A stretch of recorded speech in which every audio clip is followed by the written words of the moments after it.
in Innovation, moderated this session by our Dr. Ashutosh Pasher, Vice President, FITT IIT Delhi.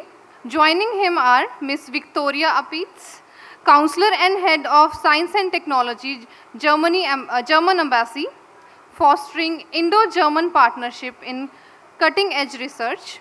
Ms. Kathleen Searle, Counselor Science, Technology and Space, Australian High Commission, driving India-Australia collaboration in science and emerging technology. Ms. Laetitia Warjri, Director and Partnership and Stakeholder Engagement, UAE-India CEPA Council, building innovation bridge through trade and investment. Dr. Leena Arora Kukreja, Counselor, Science and Technology, Embassy of Switzerland, campaigning Indo-Swiss collaboration in high-impact research. Mr. Himanshu Joshi, Director, Atal Innovation Mission, NITI Aayog, leading national-level startup and innovation program. Joe Joscelyne, British High Commission, fostering Indo-British partnership. We welcome you to your stage. Please, sir. Can we expect a big round of applause?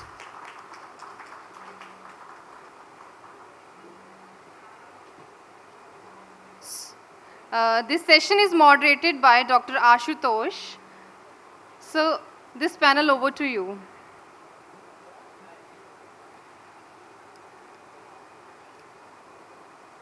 Am I audible? Yeah, thank you. Good afternoon, everyone. After the lunch, this is our first session. So in India, we call Vasudhaiv Kutumbakam. That is, the world is one family. And today, we are celebrating unity in diversity through this panel. We have with us eminent guests, science and technology counselors, innovation counselors from different embassies, and representation from NITI Aayog on this panel, which is driving international collaborations in India as well. Now, in innovation, we always say that globalization is something which should be looked at right from a very early stage. If you start developing something and look at it at a later stage, things may not work out that well. With that, there are a lot of important collaborations that are already existing, and all the embassy representatives here, they already have well-established collaborations with India. So we love to hear about them more and more today. I'll not take much time, but I'll start with our first round of introduction.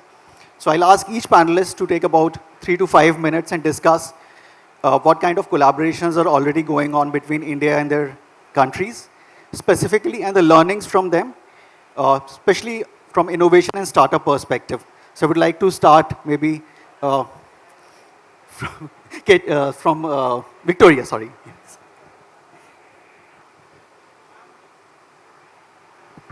Hi, can you hear me? Yes. Thank you, Ashutosh, for this introduction. Thank you so much for having me, for having us, for this very relevant topic. My name is Viktoria Apitzsch. I'm the science counselor of the German embassy here in Delhi. I've been here for a year now, so I've quite well settled into the topics that we are working with India and Germany. With regards to, the question or the statement you made, better start early than late, I can completely confirm this. We have a long-standing cooperation with India in the realms of science, research cooperation, scientific cooperation, and a lot of this from the early days has been in the context of, founding a company, bringing newest developments into the market. We always try to focus on the academia-industry nexus as well. If you want me to jump right into what's going on, I can throw in a couple of names here of institutions that are active within science and startup fostering in detail. We have the German Center for Research and Innovation in Delhi. It's affiliated with the DART, the German Academic Exchange Center, and they have a couple of programs, various programs with regards to startups, but I'll go into them in detail maybe later. One of another flagships of Indo-German cooperation is the ITSTC. It hasn't the specific startup focus, but it deals with industrial research, getting academia and industry together, and this is, where it starts as early as possible. When you're a young student looking into, what the future will bring with your creative ideas at best. So yeah, these are just two of the major programs Germany has here in India and Delhi, I'd say. Thank you. Thank you, Viktoria. So over to Caitlin, please. Yeah. Hello. G'day, namaskar. My name is Caitlin Searle. I'm the Counsellor for Science, Technology, Innovation Space at the Australian High Commission. India couldn't be more important to Australia. It's a very obvious one. I'll kick off to start. Our market is not big enough in Australia to commercialise often Australian innovations to expand overseas. We need markets like India to help that process. More broadly, we have a huge amount of collaborations. Our Australia-India Strategic Research Fund turns 20 next year. 2026 is its 20th anniversary. That is Australia's oldest and largest bilateral science fund. We only have a couple, but we're immensely proud of our work with India. We now have over 420, and it feels like one growing every day. 420 formal collaborations between Australian and Indian universities. Now, what started as around student exchange and faculty exchange has now transferred into joint PhDs, joint supervision, joint research partnerships in key areas. What does research collaboration look like? Joint engagement now with industry. So that relationship has also really evolved. We have some new programs that we've just started in the last couple of years that are really trying to focus on commercialization, bridging that valley of death, bringing in startups and industry partners, which I can talk to shortly. And of course, more broadly, the Australian government's diplomatic footprint in India is the largest in India than any other country. That's how important it is. There's over almost 1 million people in Australia of Indian origin, about 5% of our population. So we see sort of every aspect, pillar of our relationship, going from strength to strength and hugely important. Thank you. Thank you, Caitlin. So Laetitia is from the UAE-India CEPA Council. We recently had an MOU also with them. And the whole activities around supporting startups, specifically from India and other countries to establish in UAE and other parts of the world through that platform. So Laetitia, please. Thank you. Good afternoon, everyone. I'm Laetitia Warjri, Director of Partnerships and Stakeholder Engagement at the UAE-India CEPA Council. The CEPA being the Comprehensive Economic Partnership Agreement that was signed between India and the UAE in 2022. For us to understand how big this relationship, this bilateral relationship is, we'll look back a little bit over a decade or so in the journeys between the two countries when it comes to tech and innovation. In about 2014-2015, the UAE announced the National Innovation Strategy that sought to place the UAE on the map, not just regionally, but globally as well when it came to technology, research, and innovation. And in the intervening decade, we have seen a massive growth. The UAE is now the foremost in innovation according to the Global Innovation Index. And they have set up the Dubai Future Foundation, for example, that has within it the Dubai Future Accelerators that looks at incubating, accelerating, and making sure that the best technology startups and companies are built and nurtured within the UAE ecosystem to make them ready for the world. And many Indian startups have taken this opportunity. And in 2022, this culminated in the signing of the CEPA. In that very same year, there was a joint vision statement between the two countries that placed technology and innovation at the center of the bilateral relationship by setting up a startup corridor, a startup bridge between the two countries. And in these 3 years, bilateral trade between the two countries has gone well beyond $100 billion. The UAE is India's 4th largest investor. third largest trading partner and the second largest export destination for India. So this relationship has grown by leaps and bounds. And there's so much collaboration, it'll be hard to name a few. I'll first mention what Dr. Pastor said about the UAE-India Startup Series that we have started this year, where we are looking for 5 of the best startups in India so that they will have a soft landing package in the UAE that will be fully paid for. We will help them get the right licenses, the right visas, meet the right investors, and we closed applications on the 15th of August, and we have about 10,000 applications, many of them being tech companies, and quite a few of them from FITT actually. So we've been going through all the applications.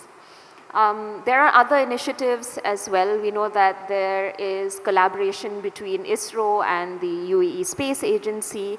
We do know that IIT Delhi itself has set up the first campus outside of India in Abu Dhabi, in business schools that focus on startups and products, like Masters Union is also setting up in the UAE. So there's a lot of excitement in the relationship, and there's a lot of growth, and we're really looking forward to it.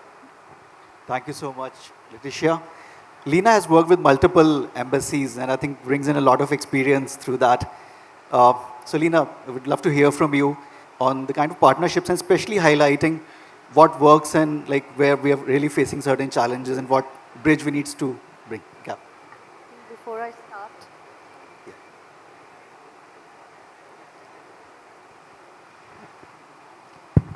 start, my compliments to FITT.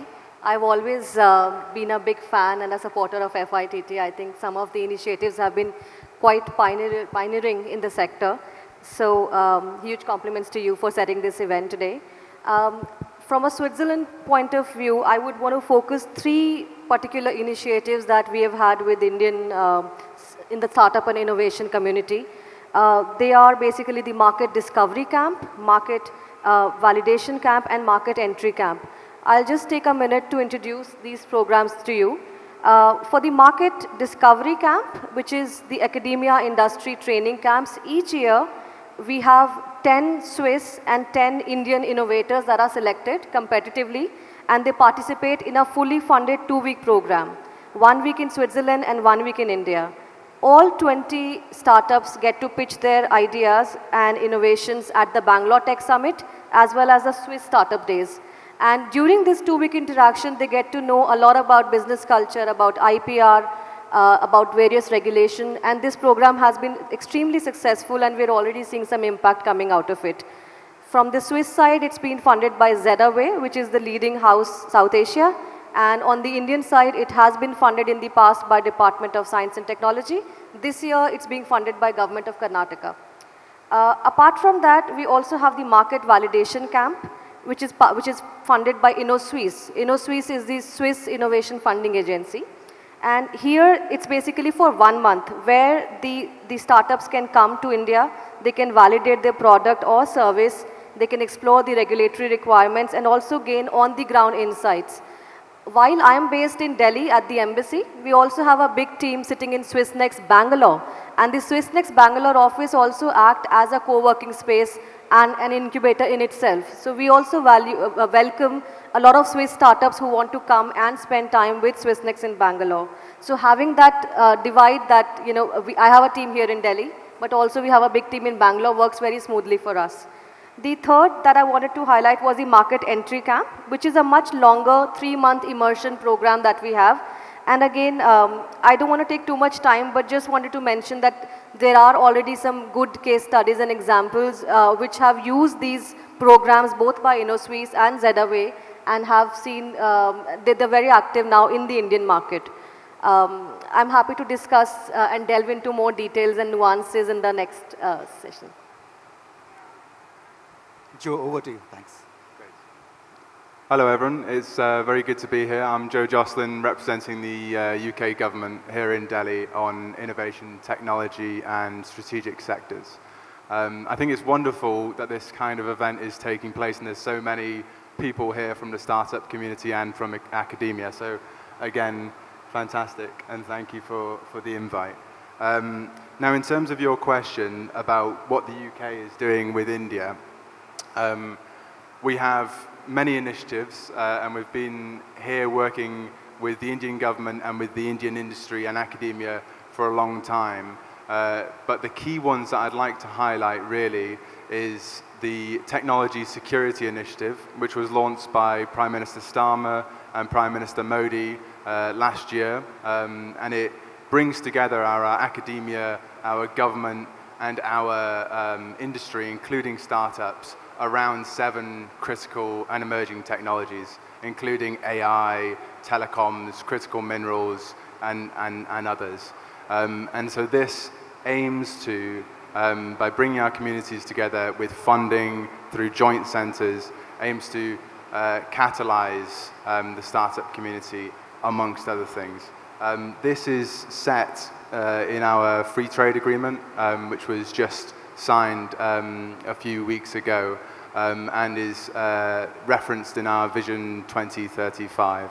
And so what I would say to a community of startups is that the UK government remains very open to your thoughts and wants to hear your input to these programs, and whether that's on market access, whether that's on shaping norms and standards, or access to venture capital, we're very keen to hear your thoughts. I'd just like to quickly paint a picture of why the UK and India, and why I'm here essentially. And that's of our 2 respective startup communities. We have in the UK, according to the latest 2024 index for startup ecosystems, we're ranked the 2nd best in the world. And India here is ranked the 3rd biggest startup ecosystem. And so I think combining our strengths in AI, in health, is a massive opportunity and something that we're already taking advantage of. So I'll hand back. Thank you. Thank you. So Himanshu represents the NITI Aayog, and at AIM and NITI Aayog, we have been fostering multiple bilateral partnerships and multiple specific call for applications also from startups, throwing very, very important problem statements to startups. So Himanshu, I would like you to talk more about that and your experience with these multilateral partnerships. Yeah, please go ahead. So I come from an organization which is called Atal Innovation Mission, which is housed within NITI Aayog, which is the public policy think tank of the Government of India. And 2 programs which I personally lead at AIM. One is called State Innovation Mission, where we are working with 36 Indian states and UTs to build NITI's equivalent in the states, and within that equivalent organization build the innovation technology startup vertical, right? And some of these conversations, especially in Northeast Haryana, we have also sort of involved some of the embassy people in this conversation, depending on the sector which the state wants to prioritize. For example, if there's agriculture, we may want to go to Israel. If there is circular economy, water, we may want to go to Nordic countries.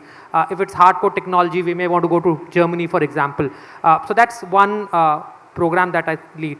The second program that I lead, and both of them have been recently approved by the Union Cabinet, November last year, is setting up a bilaterals with at least 10 countries. But I think I'll just name 2-3 countries where we are in very active conversation. One is Denmark. We've been doing a water challenge with Denmark for 5 years now, right? Where 5 selected startups every year go from India to Copenhagen, spend a week there, and then subsequently also raise some further funding in that country. In fact, in the past, a couple of startups have actually been acquired by a Danish company, right? But the challenge is very specific to water. Second, we've been again, I think, 3rd cohort with Australia, which is the RISE Accelerator program, launched by both the prime ministers, where both countries committed $10 million. One startup I still remember, because we used to think what value can we add to, let's say, an Australian startup. And one of the startups who actually did a pilot with government of Goa is on cleaning the ocean water. He said 2 things, still clear in my mind. One, he said, I don't find this dirty water in Australia for me to pilot my solution. Second, the cost of cleaning this water, right? I probably from Australia come with a perception that this is the best cost which I can take, but that's not the cost I can go to the developing countries, right? So I have to lower my cost. So he's now working on lowering his cost with Indian materials, right, and working with the startups. So the idea is to sort of build that exchange. Then with Israel, we are trying to build a program which kind of marries two startups. So you find one startup from India, one from Israel, who are trying to solve similar problem, right? Then some conversation with Germany, with Italy, with Belgium, with Norway. We just started one challenge which is very specific to battery and mobility.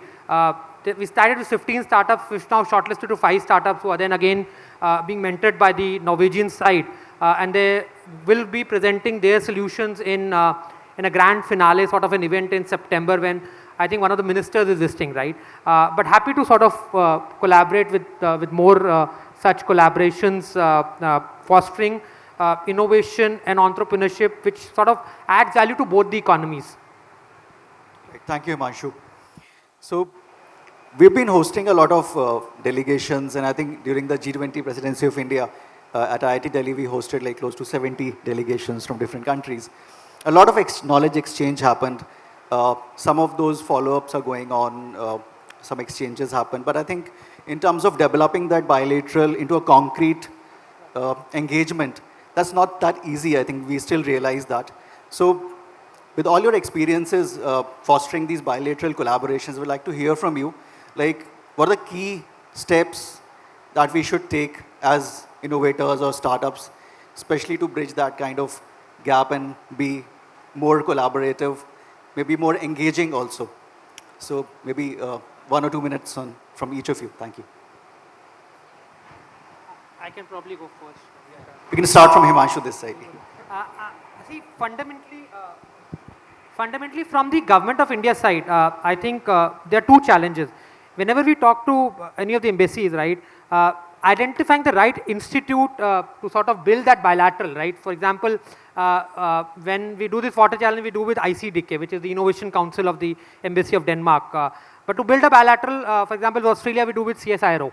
Identifying of the organization becomes a challenge because from both sides, right? From even the Indian side, there is DST, there's DBT, there's Department of Science and Technology, Space, Defense. So what is that right organization? And we get asked this question, right? That which is the best organization? That's one. I think the second is what TRL of startups or innovators do you want to look at, right? Some countries want very high TRL, let's say 6 and above. When we do with water challenge, it is very 2 and 3, so more at an ideation stage, right? So I think getting that match of the organization and the TRL and then the program. And the last thing which always remains is the funding, right? When it is within 2 entities of the government, funding becomes a slight challenge because you need right approvals from both the governments to sort of put in that money. So these are the 3 things that from the Indian side we face a lot of challenges. Joe, please go ahead. Yeah, I mean, I'd completely agree with what you just said there, especially about the TRL levels. And I think I guess it's a decision for governments where they want to put their money. I mean, I think in the lower TRL levels, that's where it's harder to get VC capital and VC money. And so I think that is really where governments can step in, especially with joint programs. So I know the UK and India are really working on that space as well. But of course, through to commercialization, and you've got to bridge that valley of death as well. So that's really important.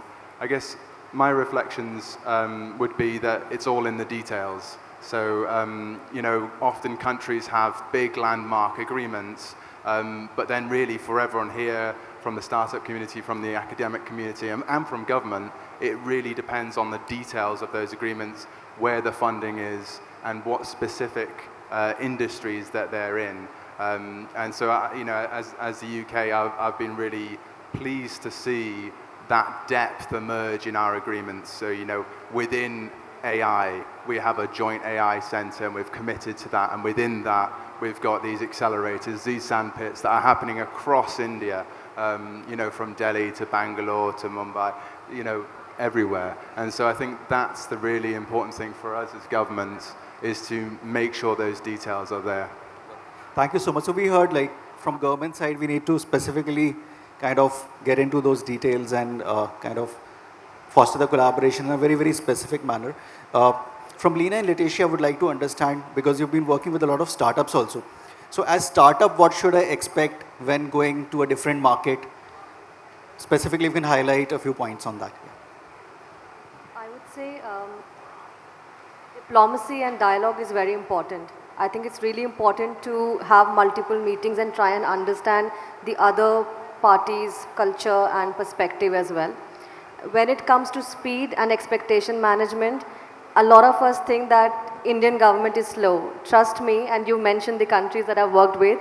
I know this is not Chatham House rules and we are being recorded, but I would still take the liberty to say that even foreign governments can be extremely slow. So it's not just the Indian side, and that expectation management is also important, that bureaucracies across the globe are similar and sometimes things do take their own time. Having said that, I would also say that I'm a strong believer of believing that any good project will not have any dearth of money. So you really need to believe in what you are selling, be bold and try and reach out to as many people as possible. Thank you, Laetitia.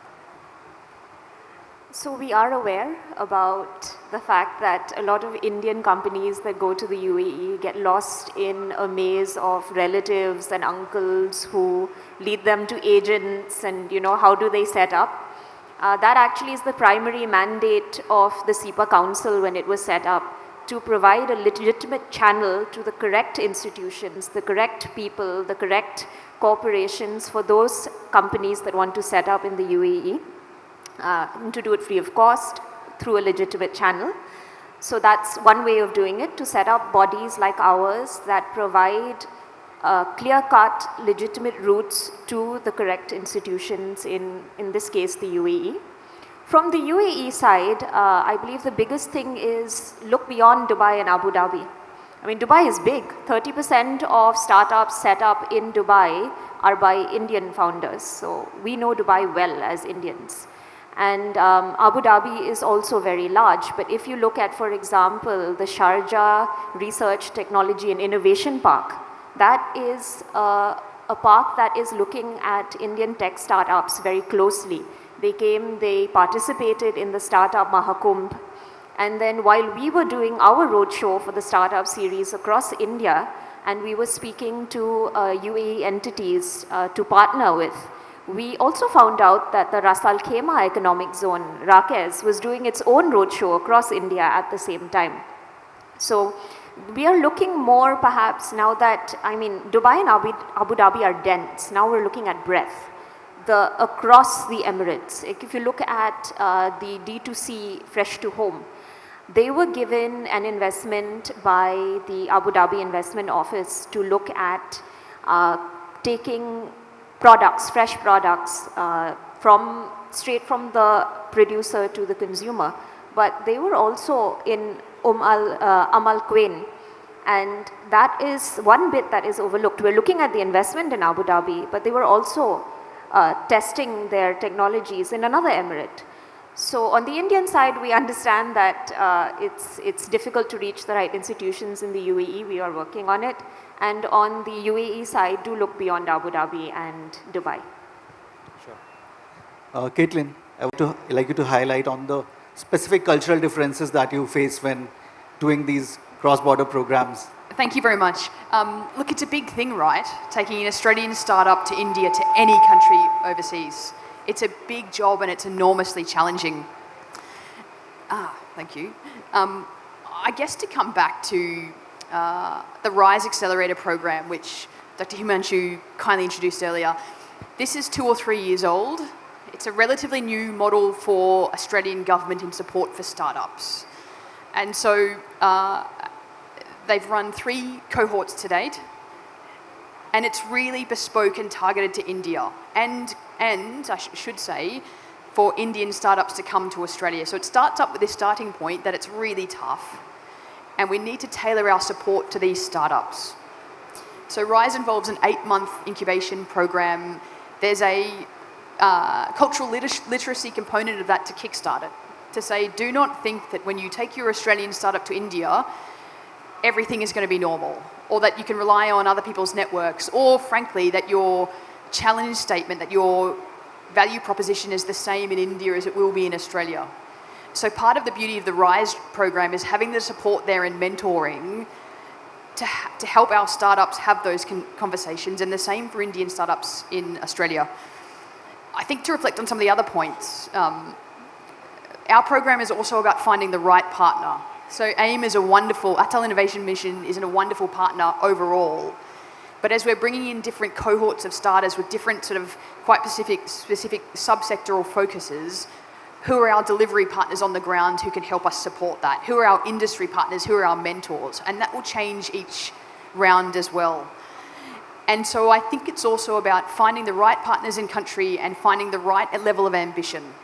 So this is often about supporting Australian startups to pilot, find a pilot partner, do that pilot step, research that prototyping infrastructure or research infrastructure or something or market that we just don't have yet in Australia and vice versa. So I guess the beauty of RISE, still very new, but as I said, a very targeted, very specific program from the Australian government working with a partner like AIM is to really, how do we provide targeted support? And at the end of this 8-month program, how do we make sure this alumni that we've supported for the last 8 months doesn't sort of disappear into the ether?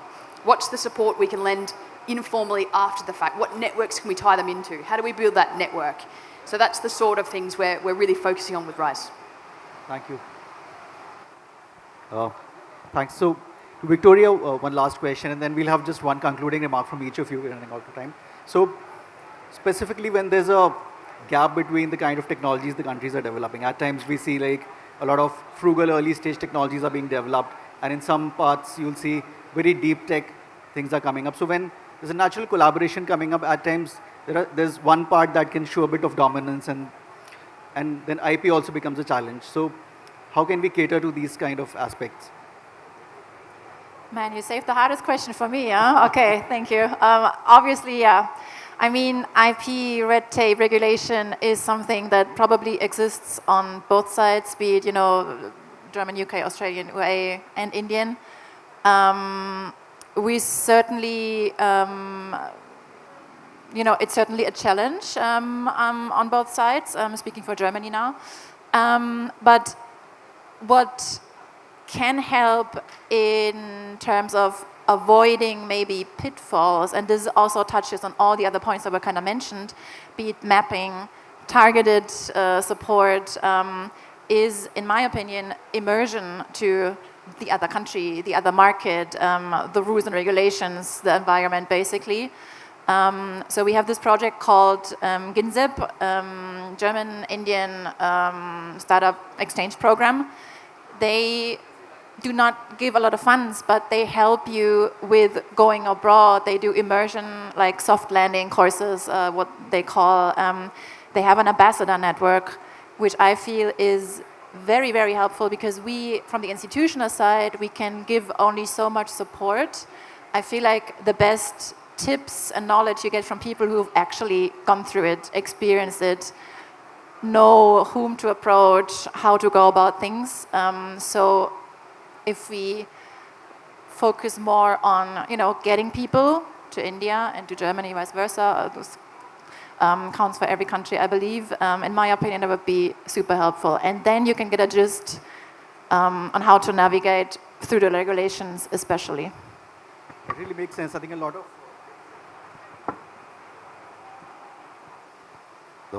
Yeah. So that makes real sense. I think a lot of exchange and collaboration and a lot of dialogue actually really helps. I would just like to have 1 minute concluding remarks from each of you as a message to the startups that what should they really look at from these collaborations. Just 1 minute quick concluding remark from each of you. Thank you. Thank you.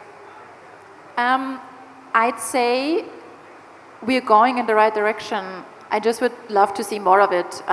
The program I mentioned at the beginning of the institution, the German Center for Innovation and Research, they have a so-called Innovators Connect program happening in November. You should look into that. And 2 startups were, founded out of the program, let alone that's one of many programs that's going on. So we really see that it's working. And by the 2 startups, I mean Indo-German collaborative startups. So it is working. And I just take this as a hint to also tell my own government, you know, that we should keep doing on what we're doing, and yeah, not going in the other direction. Caitlin. Thank you. I would say to startups, keep refining your problem. Have a really clear sense of what you're trying to solve. And I think, frankly, I'd also say keep your eye out for opportunities, because these are some really wonderful bilateral programs. There are others. I saw the World Economic Forum, I think, announced 2 weeks ago, the top 100 most emerging Indian startups, or most clever or something. Now 3 of those participated, were incubated. Space startups were incubated at the University of South Australia's space specific venture capitalist program. We're really proud of those links. That wasn't a bilateral program. That was these amazing sort of Indian space startups looking for the right partners.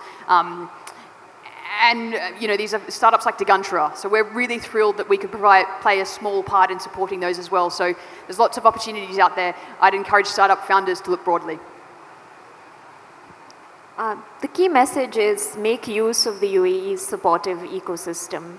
Make use of the soft infrastructure provided, make use of the regulatory sandboxes, take advantage of the incentives, the 100% foreign ownership, the zero personal income tax, competitive corporate taxes.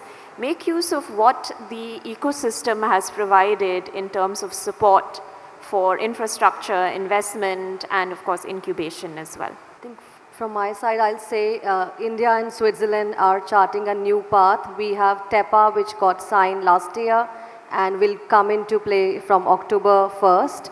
There will be huge investment coming from Swiss companies to India, and that's something to look out for. Not only for the big Indian companies, the big conglomerates, but also for Indian startups. Funding from research, funding from innovation funders is going to increase in the coming years, and that is something that's definitely going to benefit the startup ecosystem as well. Thank you.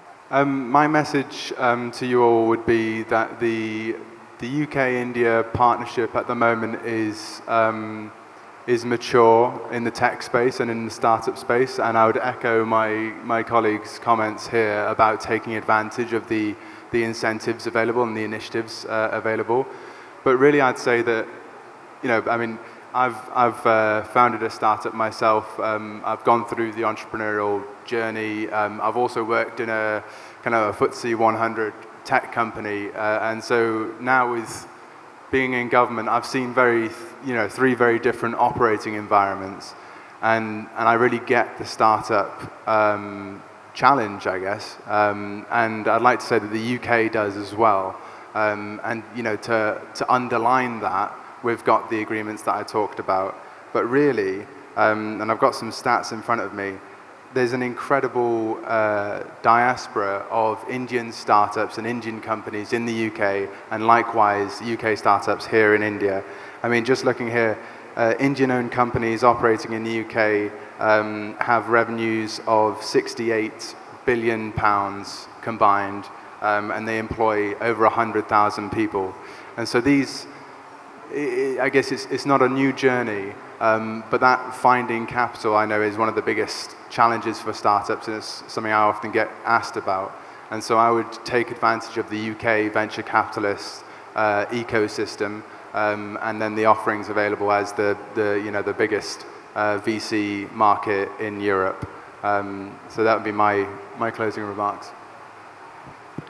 Having sort of interacted with startups across multiple countries, I think my only advice to startups would be you should know what you want from each program. Sometimes we find a lot of startups just applying because they feel, hey, I am from the pharma sector, this program from Switzerland or from some other country is very specific to pharma, let me just apply from an exposure perspective. Nothing wrong with it, but you should know what you are expecting out of that 2, 3, 4 weeks or maybe 6 months program, and is this program right program for you or not? That's the only thing I would say. Thanks, Himanshu. So I would like to thank all of you and maybe summarize a few points. One is obviously, as we see, there are a lot of bilateral, multilateral programs that are already available for startups that you can benefit from. in most of these programs, we also have a component where a company from India and a company from the other partner can collaborate. And you need to find those right partners also to have that real matchmaking done.